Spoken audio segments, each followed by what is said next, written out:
there is no anything to eat. Hello ni bag of rice nísìn. Hello la ra bag of rice tẹ́lẹ̀. Ẹ jọ̀ọ́ tó rọ̀ lọ́hùn. A ra bag of rice 20-something thousand. Ẹ jọ̀ọ́ tó rọ̀ lọ́hùn. Báyìí sí ara. Join Okoyemi Akinyode and his co-host Victor Achibong and our in-house analyst Saeed Fouad as they bring to you breaking news and analysis, exclusive interviews, and energetic political conversations. At some point, we must ask ourselves that what has caused us to be in this present state? Is it because Nigerians are not talking enough? Every Wednesday from 1 p.m. to 3 p.m. on mainland 98.3 FM, the sound of Lagos. Lagos.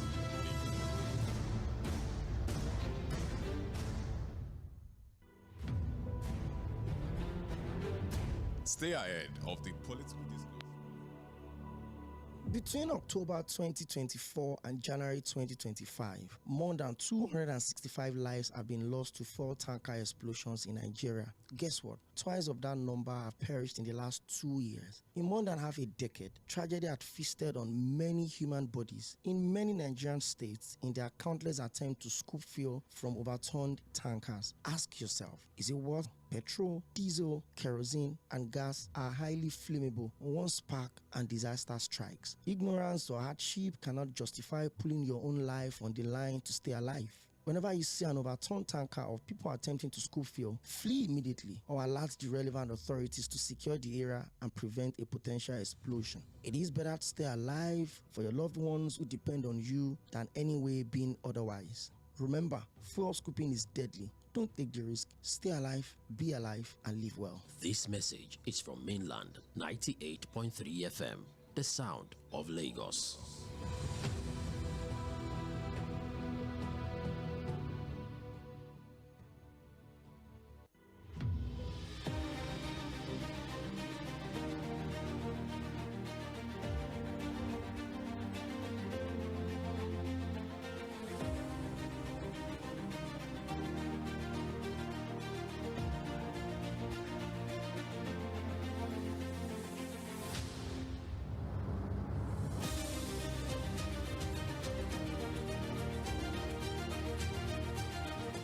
A very good afternoon to you. Welcome to the Midweek Politics, live from Mainland 98.3 FM. It's a pleasure to have you join us on the show today.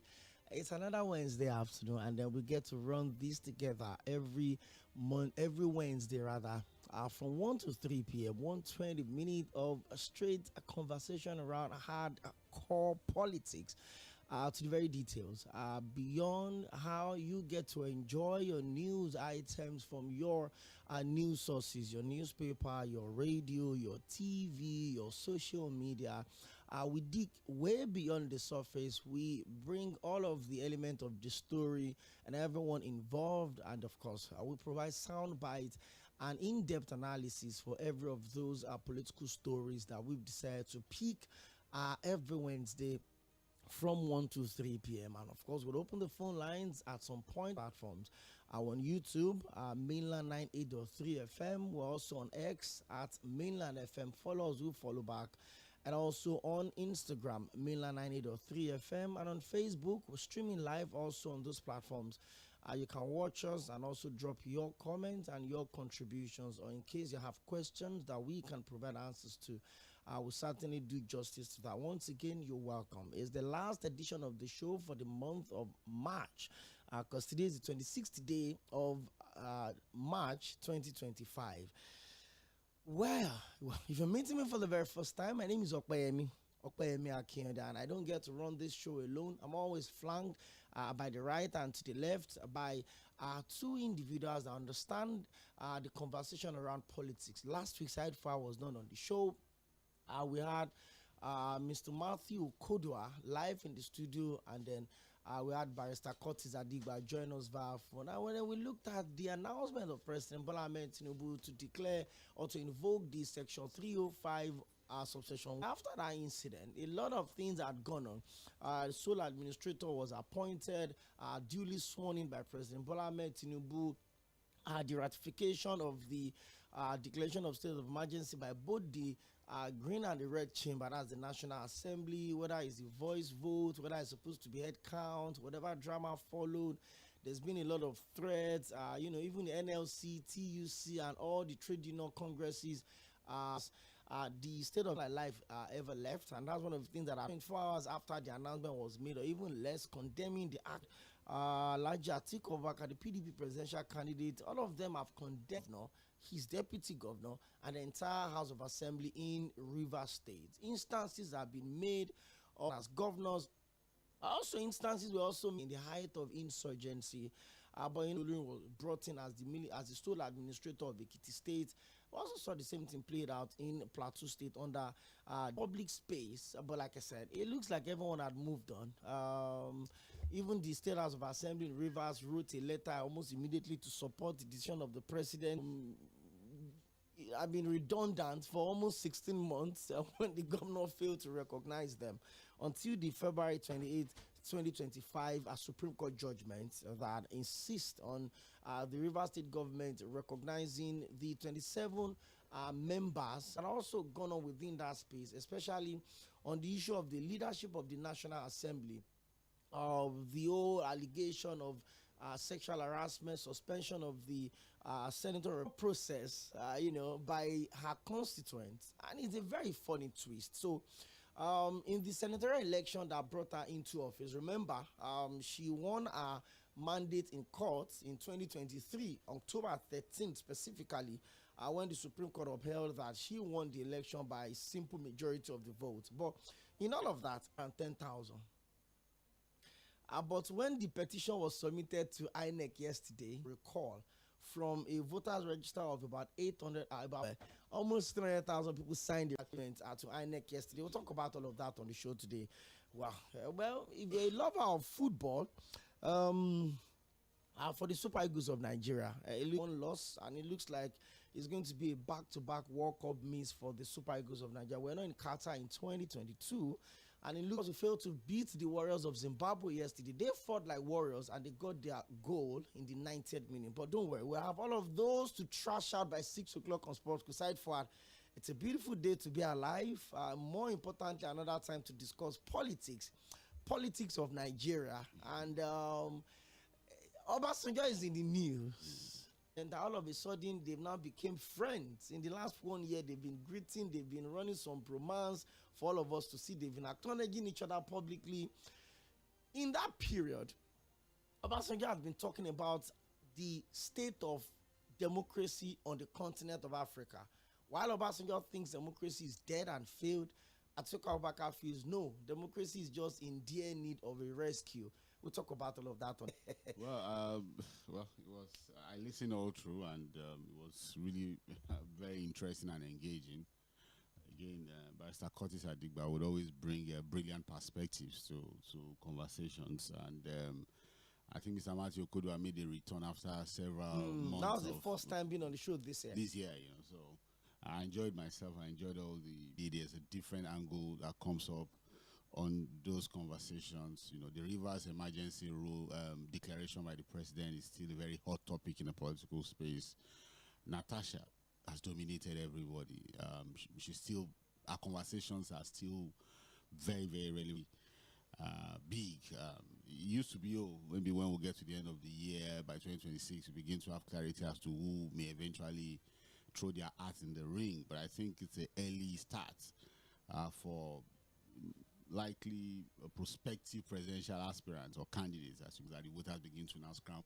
Big disappointment. The Eagles, again, I think we're in this habit of waiting. You forget to add the Super Eagles.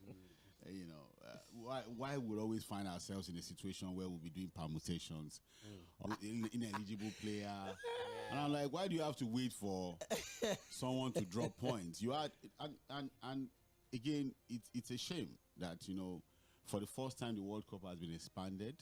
I think about 9 African teams. 10. Just imagine 10 African. 5. 10 will probably want to qualify. How do you explain it to anybody that Nigeria, the continent of Africa, has the opportunity to produce 10 teams to play at the World Cup, and Nigeria will not be listed? And the most painful part of the conversation is we're not even playing in a group that has the typical African powerhouse. We don't have Cameroon, we don't have Ghana, Egypt, we don't have Senegal.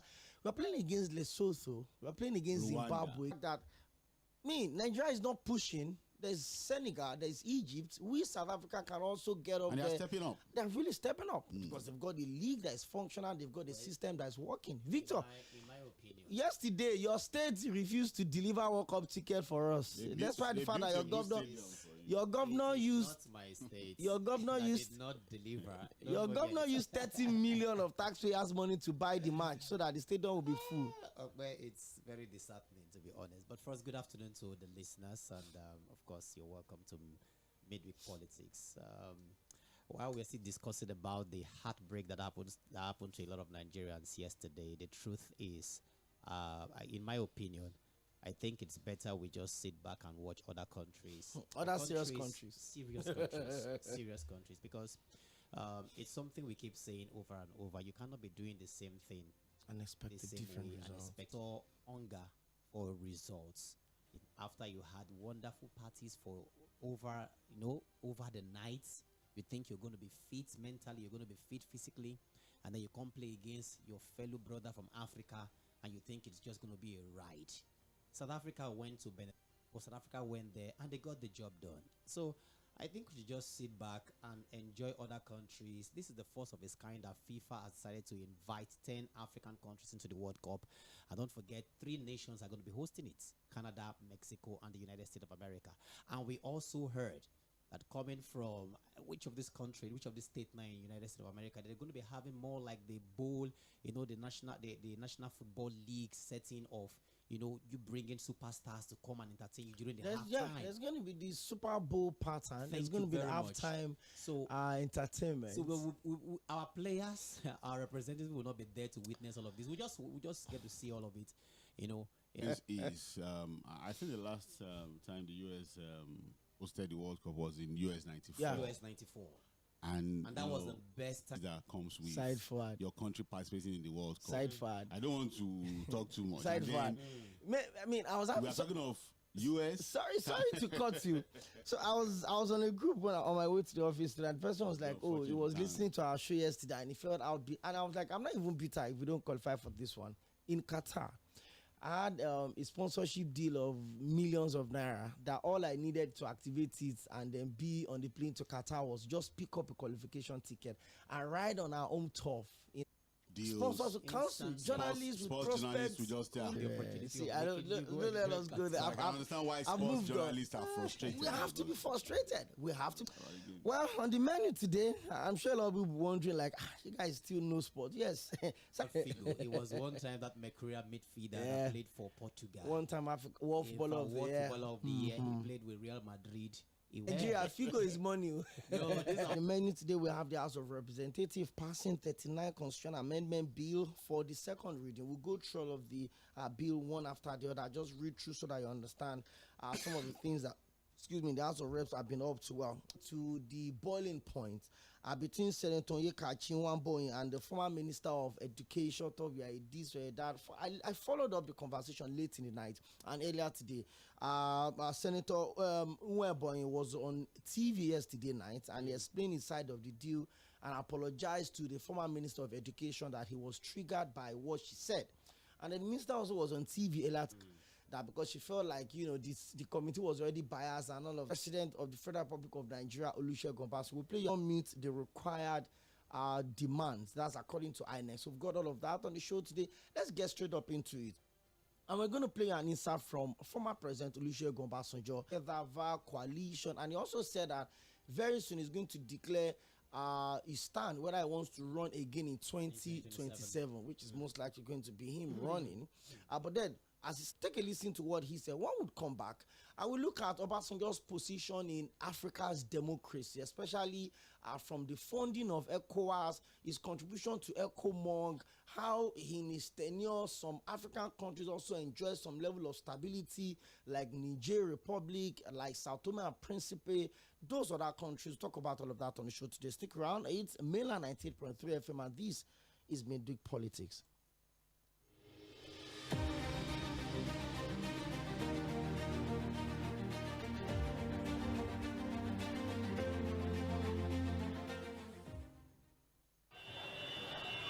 Democracy make us crazy. Now the democracy make us crazy. Democracy make us crazy. Now this democracy make us crazy, so we cry, we complain and cry, so we cry, we complain and cry. Democracy make us crazy. Now this democracy make us crazy.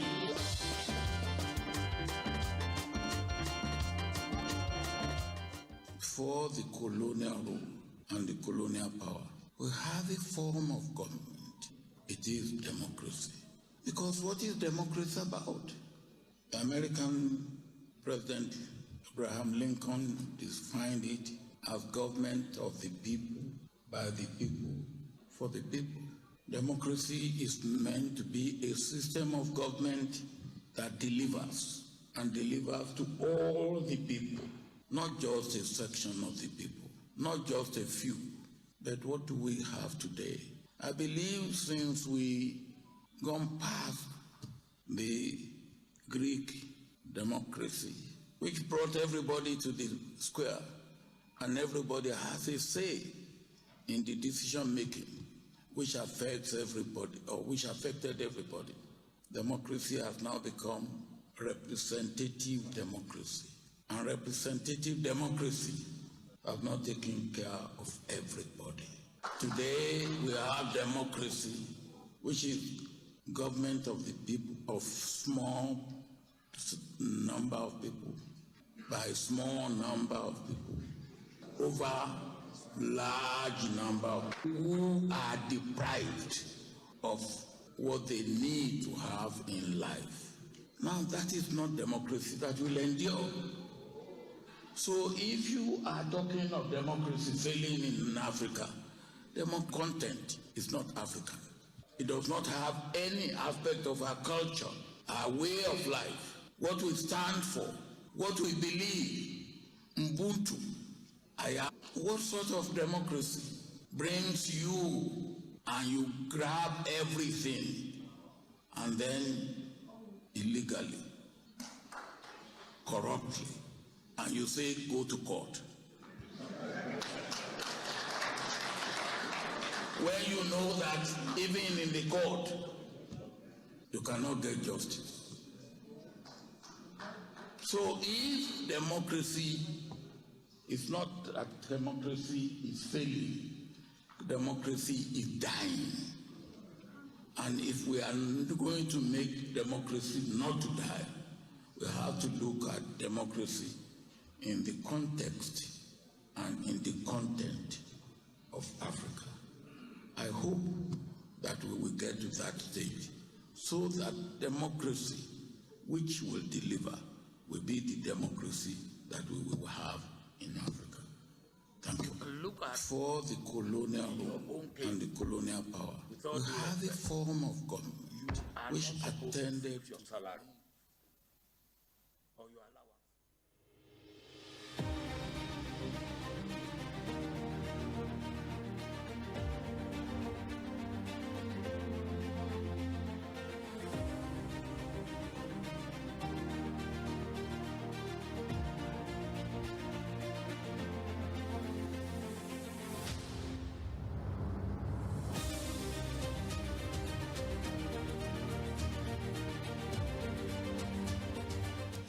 Well, the circumstances at which the former president Olusegun Obasanjo became the president of Nigeria when we returned to this Fourth Republic in 1999 still remains one that would be debated for maybe many years to come. He was on the ballot from the People's Democratic Party against the Alliance for Democracy candidate, that's Chief Olufalaye, and then we knew how that all played out. From 1999 to 2003, from 2003 to about 4 or 5 Senate presidents, the removal and declaration of state of emergency in states like Plateau, like Ekiti State, the removal of Chief Rashid Ladoja as governor of Oyo State. There were a lot of controversy that surrounded the presidency of Obasanjo, for those where there were rumors saying that now, well, eventually he died. The former president Umaru Musa Yar'Adua during the campaign, how Obasanjo thwarted the ambition of a lot of other people, the Peter Odili's of this world, the Donald Dukes of this world. There's just been a whole lot around his individual.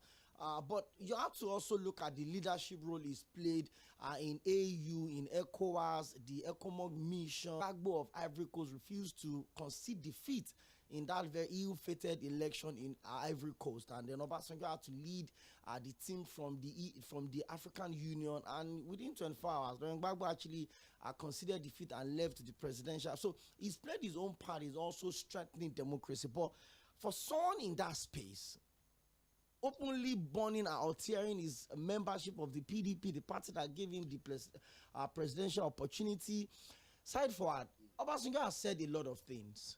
A whole lot of things against his former deputy, against his former vice, against certain individuals. But when you heard this particular one, that was his address at the birthday of the institutions that are holding democracy in this country. Obasanjo established the FCC also, brought in Ribadu. At that point, a lot of people were saying, oh, that was just a tool to hunt or to go after his supposed political opponents. But in all of that, is Obasanjo right by saying democracy? I think in that same, the choice of words for him, that, we're on the learning curve and that democracy was evolving in Africa. But where we are with our democracy, and this has gone beyond Nigeria, Okoyemi, I think it will be extremely difficult really for us to say democracy has not failed in Africa or is not dead.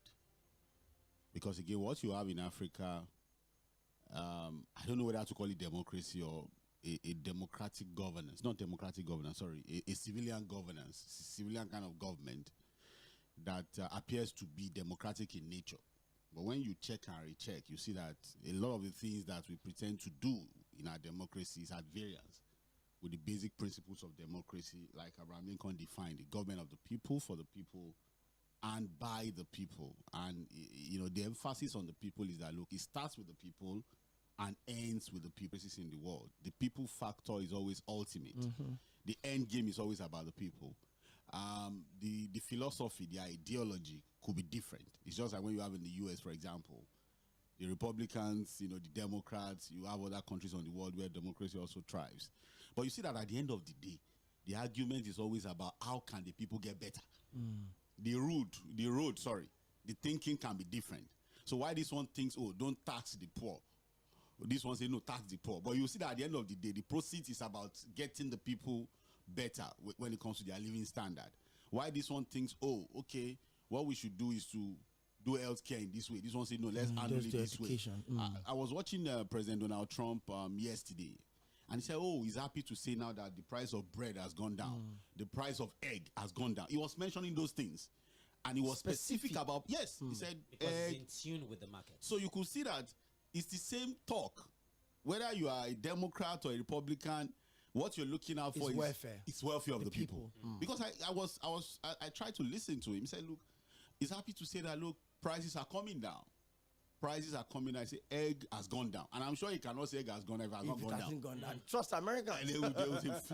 So he kept mentioning products, things that have gone down. So look, no matter how erratic you might think Donald Trump is, you can see that in functional democracies, it's still about getting people to live a better life. You see that they keep watching the inflation figures. They are checking the unemployment figures, right?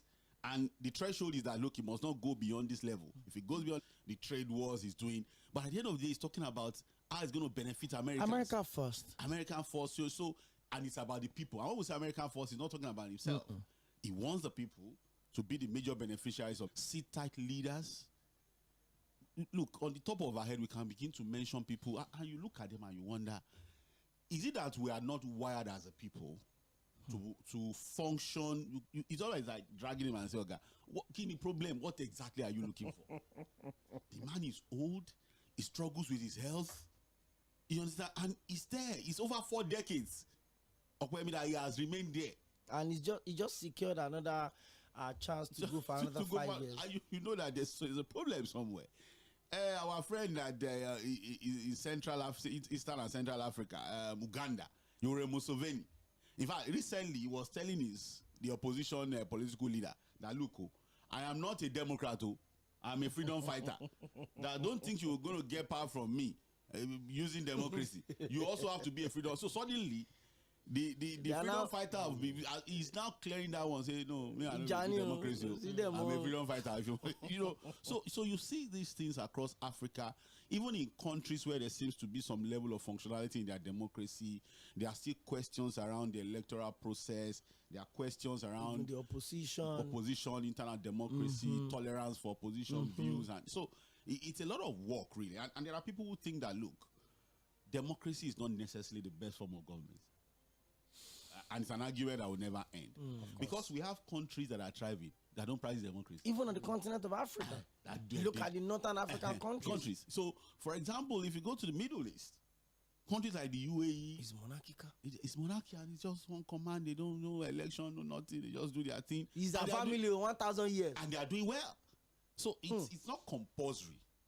Again, just stylishly accepting what former President man again is, what kind of government are we then going to practice? What can work for us? Okay. Because again, that's why I asked that question. Like, you can't imagine what popped into my brain. Just let me take you to what the former president said in one of his speeches. He said that before the advent of the colonial rule, that Africa had its own governance. And the governance was catering for the people. In fact, it lived better. And that's, for some persons, they may think is contestable.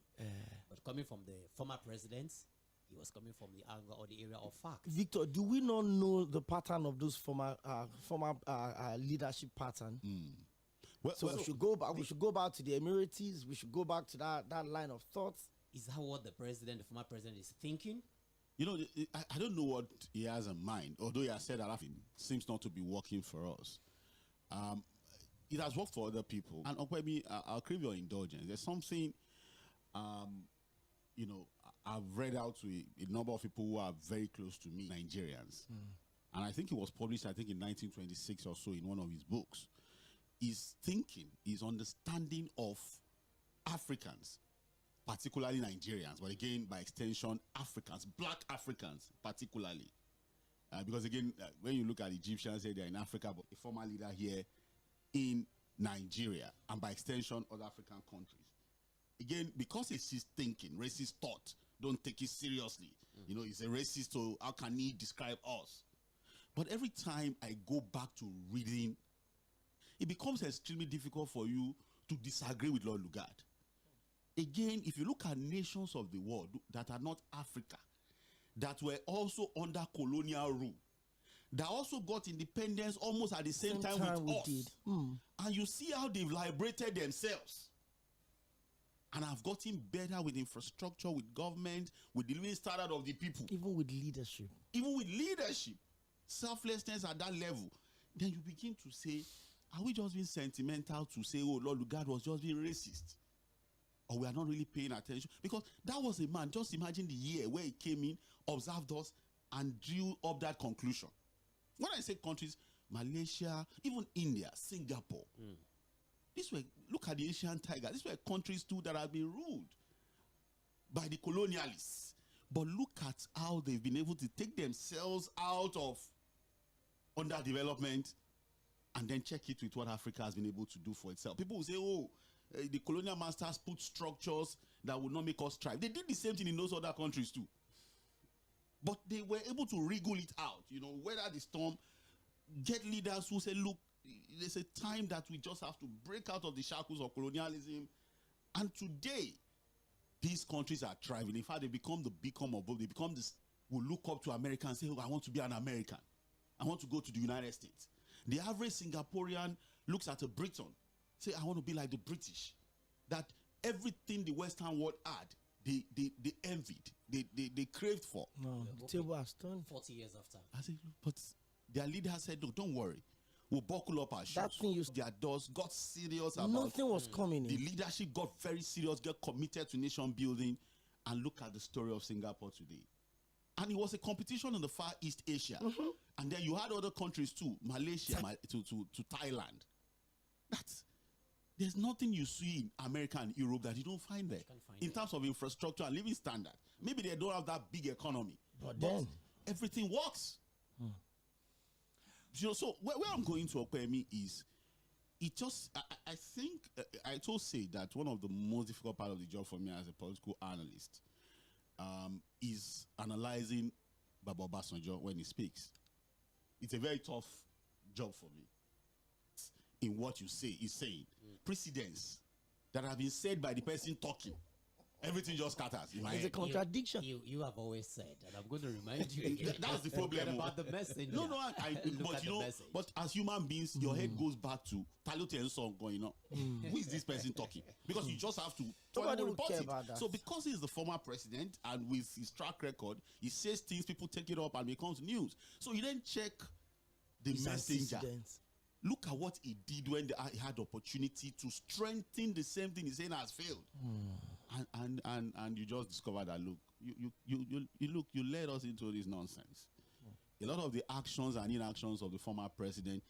And look, you know the funny thing, Okwemi? May God bless the soul of my late grandfather, AʀᴄဃɪԲᴏ Okoya. I was a young boy in our institution. And so when I come back home, we sit down to discuss politics. And that was when Obasanjo came in 1999 and he started this idea of shutting everybody up, gradually becoming almost like a tyrant. Removing Senate presidents. Changing Senate time. He's going to not be in power again. And that the precedence is laying down, that he will be alive. Because, and I remember at that time, leaders of thought, a lot of leaders of thought were reaching out to him to say, Oga, it's maximum of 8 years, Okwemi. Lay the foundation that would lead these things, and people see you are not doing that of personal benefit. True. It endures. It lives beyond you. People, it's almost like plug and play. So when anybody comes in, the foundation has already been laid. But instead of building, it will always crumble. We had elders who told us this guy was going to fail, and while we are still alive as young individuals, it's happening.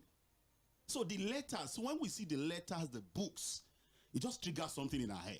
But okay, so that we don't lose what Lord Lugard has said. It's not a really long read, but I want you to please pay attention to some very fundamental choice of words by Lord Lugard describing the Africans of this tribe, talking about Nigerians and by extension Black Africans. And again, it's out. I think it's been published in different newspapers. It's available on social media, online. But it's important for us to look at what Lord Lugard has written against the nature of the Black African and whether Africa and ask ourselves whether the book, he called it the Dual Mandate, and it was published in 1926. So his observations about Africans, and then ask yourself that if what we see is almost like the reality of what Lord Lugard was painting then, can we really function as democratic nations? And I'm going to start. This is what he read. He said, look.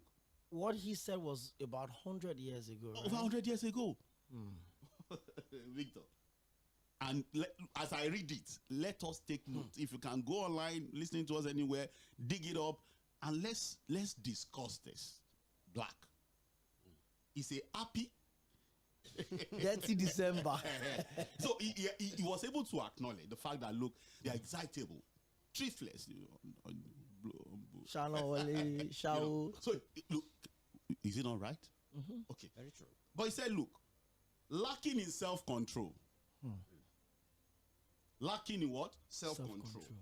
Discipline and foresight. So they're lacking self-control, lacking discipline and lacking foresight. He started by saying, look, these are happy people, thriftless, excitable. Again, the argument is, because he was a colonial master, you can let's just listen. It's an observation. You can agree or disagree, but reflect. Get thinking about it. I said, look, lacking in self-control, discipline and foresight, naturally courageous. So he agrees again that we are very courageous people. Naturally courageous, with little sense of veracity, fond of music and feelings of the moment. And he suffers little from pian or sciatic and exhibits something of the animal placidity and want of desire to rise beyond the state he has reached. Through the ages, the African, this one, appears to have evolved. This African appears to have evolved no original religious creed. You know, when it comes to religion, we're very open. Just open. Can be 3 in 1. Nationalism and seems more often to and is conspicuously deficient in the management and control and like to display. Sorry, he loves the display of power. Please, very important. He loves the display of power, but power. He will work hard with less incentive than most races. Sure. Have that day. He has the courage of the fighting animal, an instinct rather than a normal virtue.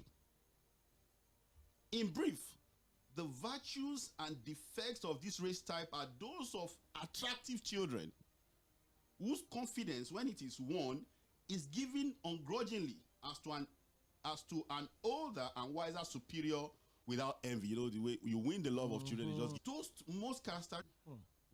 Now, you can say this is racist, you can say this is, but if you put everything together, Just like when they said lack discipline and lack foresight. Foresight, you love the display of power, but forget the responsibility that comes with power. Democracy cannot work. So that is to say that democracy is not the problem. It is the people operating this democracy. And whether the mindset of the people. are we structured as a people in thinking, philosophy, and pattern? Because the same democracy that has been sold to us has been sold to other nations of the world. And it has worked. And it has worked. So, side forward, if our own democracy had worked, Yes. are we going to be having this conversation of having our own type of democracy? It is because it has not worked. That's why we're having this. Of the average black African, how does a man who has spent over, And yet fails to take up the responsibilities. you know, look at even our guy. Pobia can barely breathe. There was a time he was away in Cameroon for almost 10 months. They could not. They don't even see him. Does not mention his name. You know, they were not even saying. They didn't know where the president was. So again, you know, so when you look at, you want to put everything together. It's almost like Baba Obasanjo also referring to himself when he talks about leaders who have failed their countries when it comes to democratic principles. And the leaders of today are not doing any better. In fact, they seem to ride on democratic principles and governance. And the facts are there for us to see, Okwemi. The question is, where do we go from here? What can we do? We've talked about electoral reforms, Okwemi. Nobody cares. There was a time God blessed us with a man of good conscience, the late Mɪᴅ-ᴡᴇᴇᴜ Yaradua. And I said it this morning when it was said that there's a proposal for us to have elections in one day together. It's just like putting the cart before the horse. Apart from the issue of logistics you are going to suffer, with having elections in one day, stop people from carrying ballot boxes, beating people up. Would it stop the manipulation of electoral processes at the polling units? Would it stop the buying of votes? Okay, even if you have those elections in one day, the Bokosebe, would it stop it?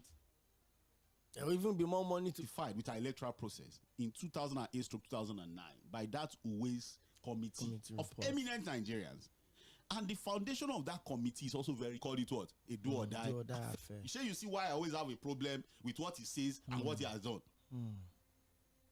And it's on record. Anybody, see, take the sentiments aside. It's on record that 2007 again. The more reason he wants. The president that benefited from that flawed process. So to tell you how bad that election was, the man that benefited from that election said that, look, although he set up that committee, and from how to guarantee proper independence of INEC, the role of the security operatives, this useless election that produced me as president. I don't want it to happen again. So that, again, trying to lay the foundation for a proper electoral system.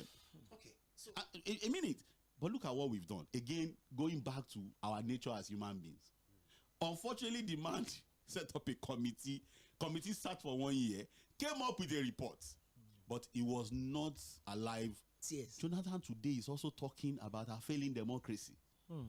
But he was there for 6 years. When he had the opportunity and you know the funny thing, on that same Uwais report, every government comes in, oh, I've seen it, I will implement it, issue white paper, said, You are taking us into the second. No comment. So if you aggregate everything together, have I answered your question whether democracy is failing or has failed or can never work in Africa or in Nigeria? Sorry, Victor. Before you lead us into the next conversation, the baby away with the bath water.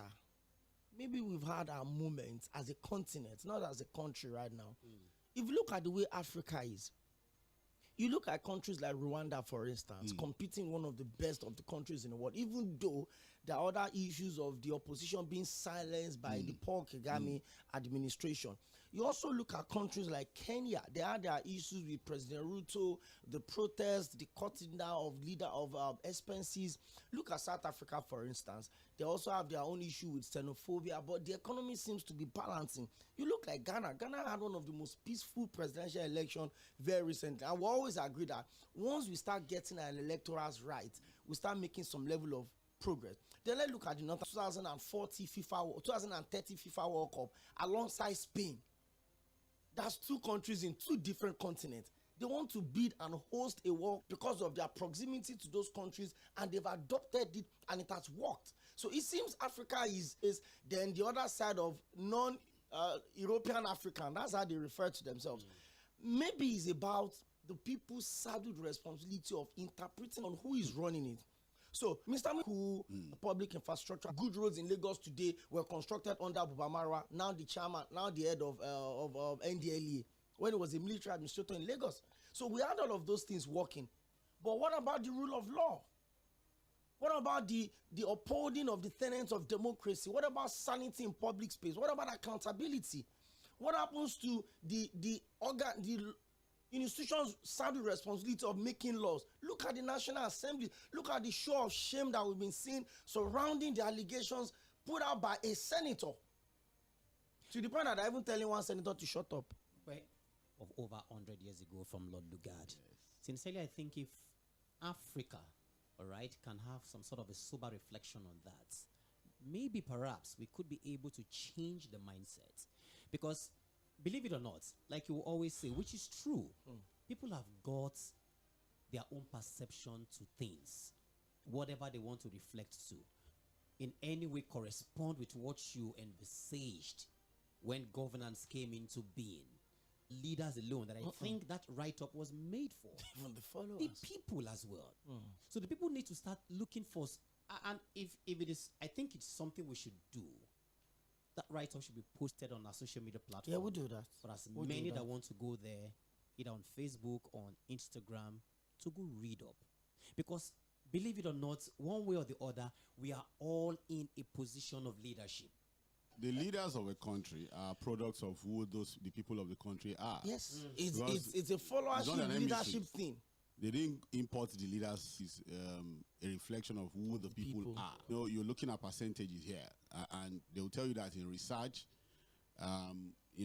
you have to look at variables, and so it's safe to say, look, they are all corrupt. It's safe to say. Research, it's always that standard, for you to now say, well, you can generalize and say this. So again, maybe we can get to the point one man, one vote, universal suffrage. That look, it doesn't seem to help us because of our level of knowledge, understanding. But again, I look at the US and I understand that, look, the fact that they speak English doesn't mean all of them are educated. You understand? But there are guardrails.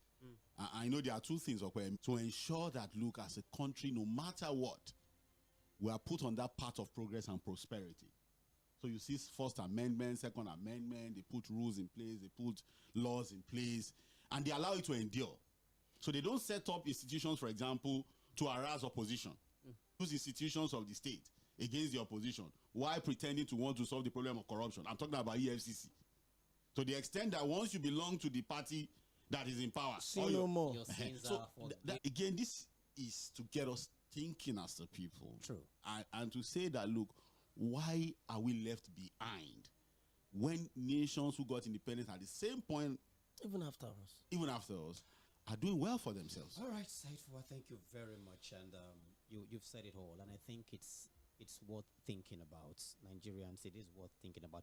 You've already taken us into the second conversation, which is where we're going into the House of Reps, passing 39 constitutional amendment bills for second reading. I'm just going to read through some, and I'll allow you to go ahead with the analysis.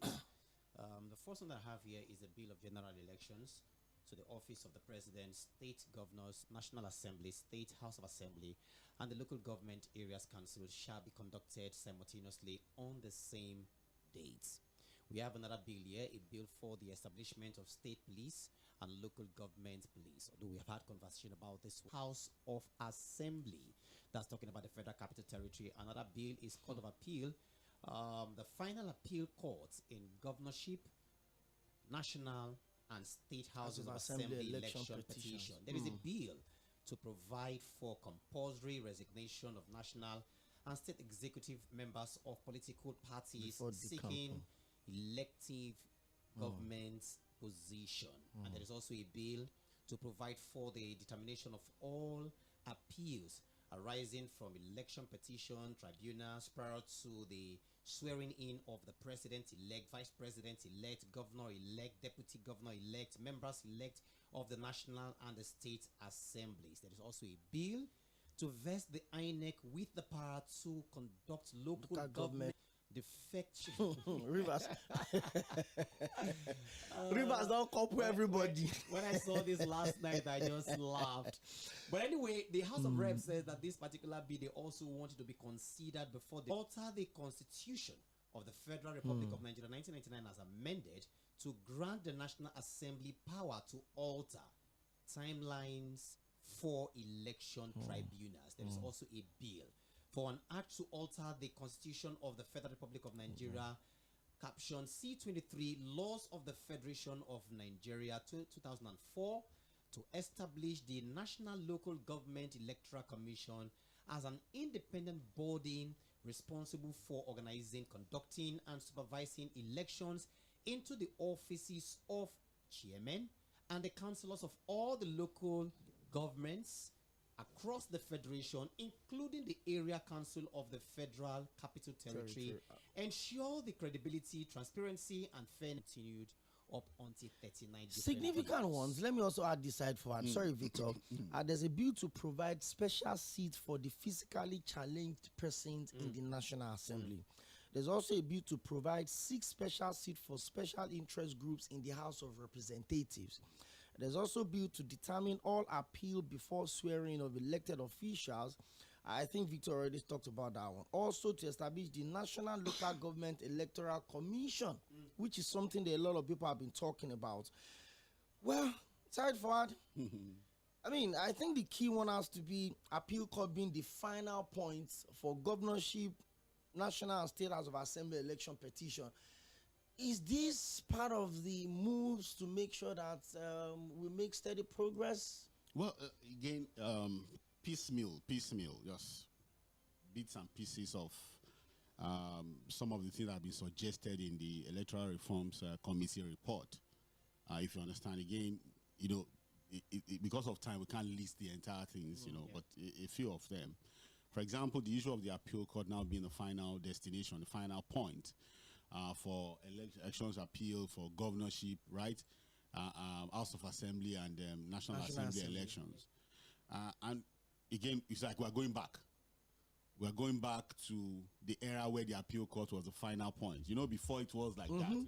Before they now said, no, you should get to the Supreme Court. Again, there were things that happened. And okay, no. Before those other people woke up and said, okay, no, let's now make sure. Southwest is gone. The things don't happen. So, again, we just leave that. So, but again, why do we have to go back again to the appeal court being the final, you know, court to determine the outcomes of elections? But I would have wanted a situation, for example, where the courts don't have to attend to too many electoral matters. Maybe special courts? Not even special courts.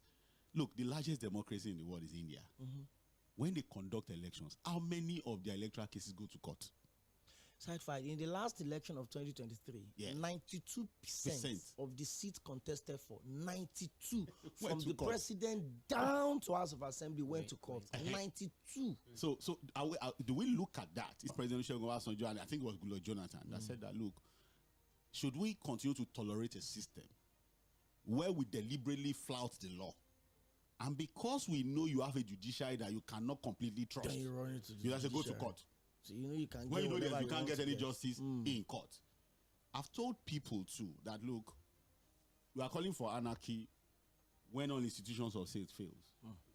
When the executive fails, you have legislators that you can no longer trust. And good luck said they were pretending to be sleeping. And this assembly is even, I don't know. You see, it's just again the analogy of sleep comes to mind when you also look at lies.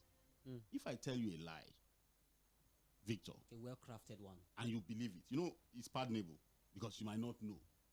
But when you are now lying to yourself, you know it's a big problem.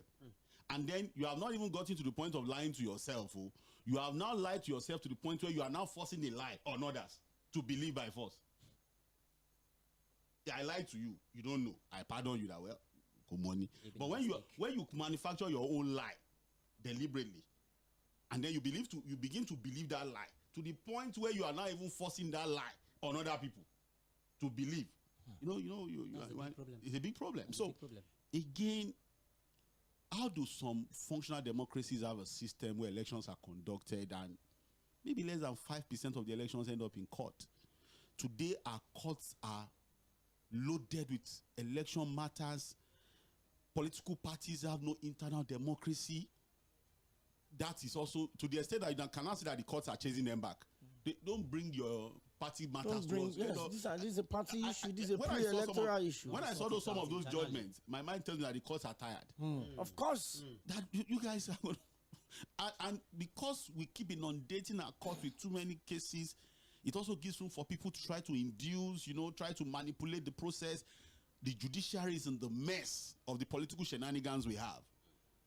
And the high points of me was when Senator Bukachua stood up and told these people that Man was too excited to leave. My wife had done many of you favors as the president of the appeal court. I know nothing was done. I know the appeal court is where National Assembly elections end. So whatever judgment comes at that level is final. And nothing was done. I remember when one of the senators was joking with the current Senate president and Oga, how you eventually came back? You don't even know. In an election that you never participated in, you have to come and teach us. You come through the back door. He went through one door. So I must say, with all of some of these things have been very busy. I think they've been busier than the Senate. You must give it to them. Again, you expect that there should be more robust engagements anyway because you have more numbers. Although more numbers don't automatically mean more good eggs. But at least from what builds up, for people who are interested, it has made that saying is that, look, the law can of assembly members. Are we saying the law is not clear enough on how and what should happen when you defect? Especially when there are cases that have gone in favor of such situations. And the courts have made pronouncements before in the past. Because yes, we can be excited about some of these amendments, some of these bills. Whether Senate or reps or state assembly member, the law is clear as to look, if there is no crisis in your political party that has sponsored you, to the point where the party can no longer function, you lose your seat. The Abegunde case in Ondo State is clear. It's a Supreme Court judgment, which is serve as our precedent. But how many Labour Party members have defected to the APC? Did it come with any consequence? No, they said there's crisis in Labour Party.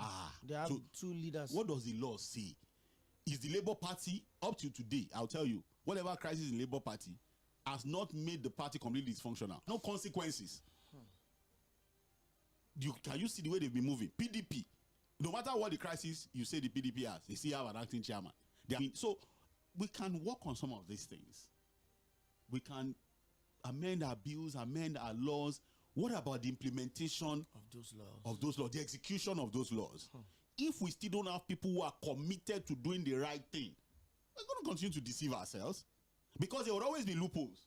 There will always be lacunas. Will always be exploited. You see, we had an argument on Sunday, and people don't understand perspectives. And you had two lawyers who would never agree on the same thing. And by the way, that was a very decisive, exclusive discussion. And I deliberately allowed for that so that people would understand that, look, when the legalistic part of something fails, you go to logic and common sense. That's how they said there's law and politics in governance. Because you see, lawyers will never agree on the same thing. For example, there are lawyers that will tell you that Section 305 is clear enough as to the powers of the president to declare state of emergency and the issue of suspending or not suspending electoral officials. For example, Okwemi, I have seen lawyers who are arguing on one word. Oh, can the president suspend or remove? So the argument is suspending the same thing. Some are saying it's not the same thing. That argument said, oh, is it if the constitution says can remove, does suspension automatically removal? If it says it can suspend, then is it removal? So they take away their personal interest. They take away political interest and look at what national interest in their actions. But can we say that the politicians of today, in implementing our laws, in interpretation of our laws, look at national interest beyond their political interest or personal interest? Didn't know what national interest is. But people will continue to. I've seen lawyers who have said, oh, it was never assented to law. I've seen people say, look, once it's passed by the parliament to third, it automatically becomes law. I have also seen lawyers who argue that can the act of parliament supersede the dictates of the constitution? I also see lawyers who say, no, it was not passed in isolation. That act is in tandem. There are some who say, no, it's in variance. But I said, look, because I'm a journalist, I now allow you to run me ragged. What is the state of that bill? At the end of the day, can we look at this? That the leaders today who do these things, when it happened in the past, what was their opinion on that issue? To draw, because look, a lot of these matters have not even been tested in court. Okay? The last time that the idea of state of emergency and removal of courts shoved it aside without making a definitive verdict, ruling on it, that because they have no jurisdiction, individuals cannot take the federal government to court. The Supreme Court only talks about state and federal, and that was the end. And at that point it ended. And until now, we've not really been able to test that law. That is why you can see that Professor Olayinka on this matter have said that, look, he's expecting more people to go to court. Let us even test the law. So, but while we are testing the law, can we also look at the issue of nation building? Can we rationalize some of these actions? Looking at precedents, some people will not agree on the same thing the same way. The law would always never be perfect. But can we have leaders who are going to rise above party considerations and look at national interest? Can we get those leaders? I hope we can. We're really pressed for time. I think we have about 10 minutes to just touch, the last story. Yesterday, side forward. And the perception of this 10th assembly would probably go down as one of the funniest. Let me just stay on the safe space. Yeah. Let me say one of the funniest of the third time agenda is true or not. Whether it is legitimate or not legitimate, there are members of the National Assembly that came out to say that millions were offered us. $5,000, yeah. Allegedly. Fact, one of them, then Senator, are you talking about accept him. Yes. Okay. Sorry, yeah. Yes. Except he said if he had collected it, his wife would kill him. The wife is now the DG of NAFDAC. So we've had those moments, those defining moments in our history here. The leadership of our Senator Bukola Saraki in that assembly judiciously debated, and the nays were having their say. That is a leadership that had a PDP as the deputy Senate president, now jailed Ikekwe Madu. He was the deputy Senate president, and he was in the PDP. So we had that level of bold interaction. Checks and balances, robust, yeah. Things were checked. It was not a case of, it wasn't a perfect assembly. David Mark didn't have a perfect assembly. Ahmed Lawan didn't have a perfect assembly. Kenny Namani didn't have. All of those, he removed. Alex Ekwem, all of them. They didn't have it. But there was some level of dignity attached to the National Assembly. Balance. Side forward. The last 2 years, the National Assembly have never had it this bad. And not just on the issue of Natacha or no Natacha. We've seen senators coming out to say that the Senate president is treating them like kids. Aline Dume had come over and over again and say, you don't talk us down, you don't shout us down, you don't treat us. We are colleagues. You were voted, in fact, some of us had more votes than you did. But because of the doctrine of necessity, we decided to have Natacha Akpoti. And gone beyond issue of allegations of sexual harassment or change seat or don't change seat. It is now a global embarrassment. It's a big embarrassment. It's not one of the biggest in Europe. She was on DW. She was on Sky. Senator Mɪᴅ-ᴜᴇᴇ the senator from Delta State Labour Party, Labour chairman Party. House Committee on ethics, privileges are interested in. Like I said, not on the basis of that. In fact, the allegations that the ratification of the state of emergency $5,000. One of the red members came out to say that it is not because of that one that it's supposed to support. No, the word now is alleged. Side flag. You saw what happened between our senators, but how long do you think it would take us? Favor for a lot of you when she was the judge of the appeal court. We've had 괏ᴜᴜᴜ Alim Dume come out and say that the Senate president is talking to them anyhow. We've had a senator suspended because he read different instances like that side forward. Are we ever going to get redemption? No, again, when we don't allow processes to play out properly, when we saw the excessive interference and involvement of the executive in who becomes the leaders of this, he needs to get interested, right? In who becomes the leader of the National Assembly. But the question is, at what level should that involvement be? To what level? Because again, remember that people will always, again, there were a lot of things that did not just scale through. Which one works? I said, no, we have to stay in between. We are not saying you should be rebellious, but do your job on the basis of checks and balances. We will not encourage you to be rubber stamp, but give the needed support in terms of legislation building. So the principles of checks and balances and democracy does not say you should necessarily have a rebellious National Assembly or a rubber stamp. Won't grow. So it helps the executive also get to think about some of these things. So that relationship should be cordial, but it must not be done in a way where the other one begins to impose leaders, impose ideas, to the extent, again, we say these little things. We don't pay attention to them. It gets worrying. It gets disturbing when, for example, you see the Senate president, who is supposed to be the leader, to check the excesses of the executive, wearing the cap of the leader of the executive. And leading a song. See, you can rationalize it from today to tomorrow, do whatever you want to say because you think it's about politics. But that's why we are here where we are. The major things we've not been able to focus on. Because, are you telling me, let's even discuss politics. Was Senator Godswill Akpabio your best bet as Senate president? From all the APC senators? If you say it's the best option, the things he has done so far, the controversies, the crisis. Has he proven your stance? The way he has carried himself, the things he has said, a lot of them very embarrassing for the friend person. Would there have been more finesse, more charisma if it was a different things? But I say that, look, we're looking more about, because the funny thing about leaders of today, and I'm always shocked that they don't even remember what happened in the past, is that, look, the people who are going to come in and mess up the situation more, they now begin to complain. So the Natasha Forex should degenerate to this level. I didn't think it was an issue that should get to this, able to nip this in the bud as quick as possible. It was something that was brewing, it was coming, and there were things they could have done.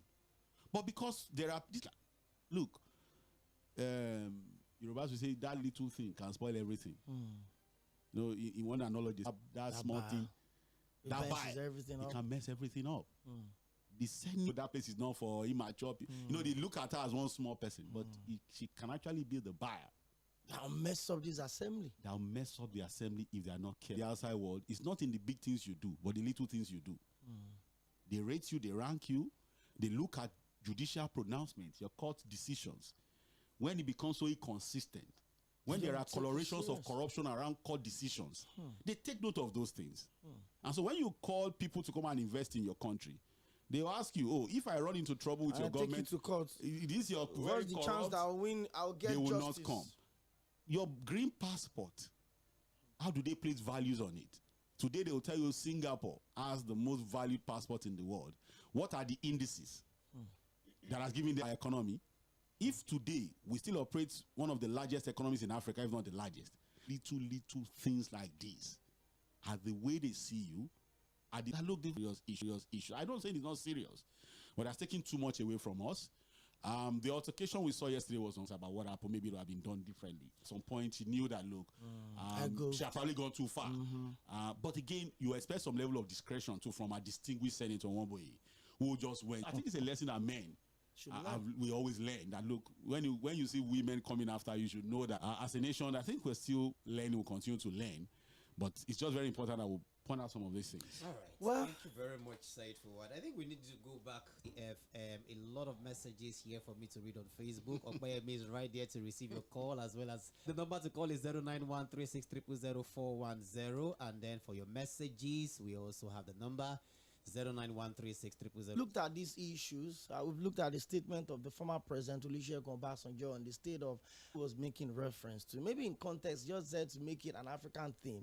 Perhaps it's just try assembly of the Nigerian Senate. We also looked at the 39,600,0410. It's a tale of two leaders. One says democracy is dead. The other one says democracy is in dear need of make known his political position ahead of the 2020.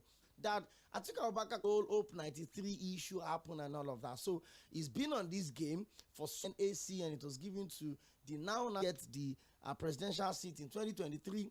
He was the candidate of the PDP alongside the immediate past governor of Delta State, Okowa. And so 3 years, it will be 81. Maybe if he wins the election in 2027, he will till he's 85. Hello, good afternoon. Welcome to Mainland FM. And Victor, good afternoon. Pastor Ambrose. Good afternoon, Pastor Ambrose. Atiku of Tinubu.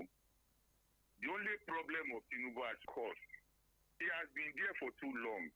He should support somebody that will shut up. Do you know what really happened? It's an aggravation of these different men. He has vilified Natasha so much that Obi and Obasanjo and all of them said concerning this government, because this is a government that will not admit its fault in any area. I'm saying it and I'm repeating it. This democracy is supposed to start. The president will talk, on your mandate will stand. They approve anything. How can there be democracy in such a state where the president chooses to resign? And then at the end of the day, they will send inbox mail to their inbox. Thank you, Minister. On Wednesday, I declared that it would ensure that 7 again. Well, it's been there. Adley Olayenka was actually in 2023, but we can't come and say, don't worry. Yes, he's fighting for fairness and justice. Hello, good afternoon. Good afternoon. Democracy in Africa is all about the Black Africa. It's not entirely the entire. Okay, look over that. The way they practice their own system of government is working. Cannot rule themselves because they don't have the brain and mental capacity to govern independence and democracy, and they will start promoting tribalism, promoting it today. Now, if you speak, they start to everybody more. Look at the copper that took some time ago.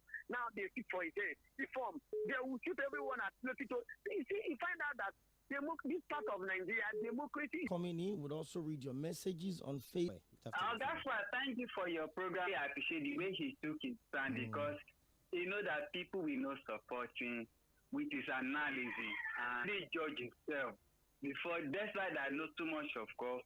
He has faced his own stand. But look, Obasanjo came in again, Abi. Yes, and I said to myself that I will know to offer rather to come and read. Most of the people who could have succeeded Obasanjo, like Donald Duke, the man from the river. That's why I will never support. There's no any explanation Obasanjo will give. Victor, we'll pick one more call and then you talk to us from Facebook. I always love this combination of these two great words. This Obasanjo issue. See, if any other person is coming, you can see the fault in that kind of system. Clean out the fault. We can't continue to say, okay, his fault. We know that this decision making was. John Amendment Bill to remove immunity from vice president, governors, alongside with 41 other bills. A lot of other states, a new state from the southeastern region of Nigeria, known as Olu State, additional state in the southeast region of Nigeria. A long way to it's go. A long way to go. There will still be public hearing and all. I greet Mr. Said. Good afternoon, sir. I see. I know a lot of you give both of them the cases the other man was trying to. He couldn't rebut it. He was just like bringing out laws that are like the other one. He said, some of these things were passed But I appreciate if you can call back. Victor, please permit me. Now, Prince let me YS just have take been it as a on the phone. Okay, go ahead with Prince YS. Please, How are you? Good afternoon. Thank you. Thank you. And husband, Good afternoon, Prince YS. how are you, my dear? Very well, thank you. In this country, we witness when stability,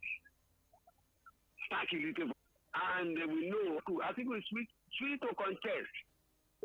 If they forget, if they it's here for the South.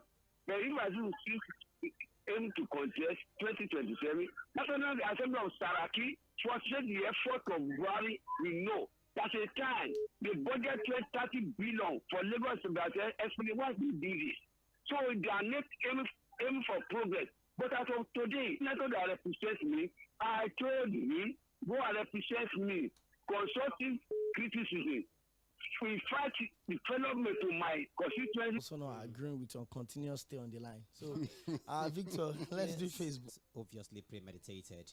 And he said Rivers was never an epicenter of gangs. Realized that the Chief Justice of the state will not be available in state of emergency. One reason why Nigeria failed to beat Zimbabwe. Let's just stop doing that. Thank I'm sure you got that gist. Thank you so much. When compared to the democracy of today, the greatest threat of our democracy is the judicial. Politicians by sound judicial pronouncements, but turned the judiciary to ridicule. This is coming. Good afternoon from Dakar, Senegal. For almost a week, it's been difficult listening to you guys. He said today is better. Regarding to as a student, in fact, those two countries are top notch. It's talk of housing, food, transportation, and good security to those two countries, to those because of the security system that is very good in the country. He said, to be honest, sir, when will Nigeria be able to meet up? All right, thank you. I didn't understand that one. Father Ebumi Osi Moral is actually asking us to please kindly join him in celebrating and wishing his able boss in the Nigerian Army, Captain Abolarinwa Shola. He's been an ardent listener and also a contributor to our stations. Happy birthday to you, sir. Thank you very much. All the way from Mr. Fuad, Okwemi, and Victor. My name is Victor from Shomolu. Firstly, I want to appreciate you, Mr. Fuad, again, because I want to listen to it over and over. He said, Mr. Fuad, on the other hand, I disagree with you for always blaming former president others or subsequent leaders make the same mistake or the same error. He said, I believe that Mr. President, that one just jumped. Okay, he now said, crew, I love you all. Keep up the good work. Thank you very much, Victor, for that. Steve, I will force those who occupy offices to swear by made a mess with our admission with the pretext of producing or practicing. Okay, let's pause there because of time. Let's attend to one or two more calls. Yeah, before we... Chris. You're welcome, Chris. Okay, And I think the media has a big role to play. Let me tell you why. Before this those things that happened then was quite that most governors know now and most presidents, they cannot do these things. But ask that guy now on journalist hangout. What they keep saying, it's like it's some platform. Some media are just like, they keep asking questions that was this, and I think you know the person I'm talking. Ask that guy now. Did this still stuck on those things he said? He's now keep repeating his words. They've been deceiving the governor. Deceiving the governor. Why did quickly squeeze in a couple of your messages on 0913-600-0410? Well, for backdated actually. Well, from 33,000 to 77,000. Steve offered from Ijanikin. Okay. I think we've read this one already on Facebook. To sincerely thank INEC for their observation and on their stand on the recall issue. On the issue of who would have been the game changer. Thank you. My name is Victor from Shomolu. Okay, somebody that was sending us videos of all of the things that happened during the administration of former President Olusegun Obasanjo. Okay, to the situation room. On the issue of the democracy in Africa being a failure, all of the indices are showing that democracy in ourselves, Africans have a difficult mindset about followership until the leaders do the right things. Good afternoon, everybody. Thank you. Good afternoon. Oga Fuad, see, you did not conduct that Sunday's program very well. This man almost relegated Barrister Curtis. That is unfair. You are the mob. You need to give them a fair argument. You allow Barrister Curtis. Okay. You are the mob. Thank you very much, Gege Joshua. On Sunday, I went to sit in the car and I listened to that program from start to finish. And I knew that conversations like this would thrill that program. So our Facebook page, 6 to 8 p.m. On Sunday, it was some good conversation. I mean, it makes a lot of sense. But it's like, said, lay back that. And we're back. It's going to be Happy New Month again. Yeah. In April, side forward, this year is moving super fast. Hey, and wait for no man. The federal government are declared. I'm not happy. The federal government are declared because the more the number is coming, I'm scared of my next birthday, the 8.3 FM. We don't rest. We're always here. We are just like a police station. No public holiday. Side forward, the messages you couldn't read, we're sorry. Next up is the guy with the bad intentions. By 4 o'clock, Stage Babalola would also come around for Situation Room. Stay safe and keep your dialogue only on Mɪᴅ 98.3 FM. My name is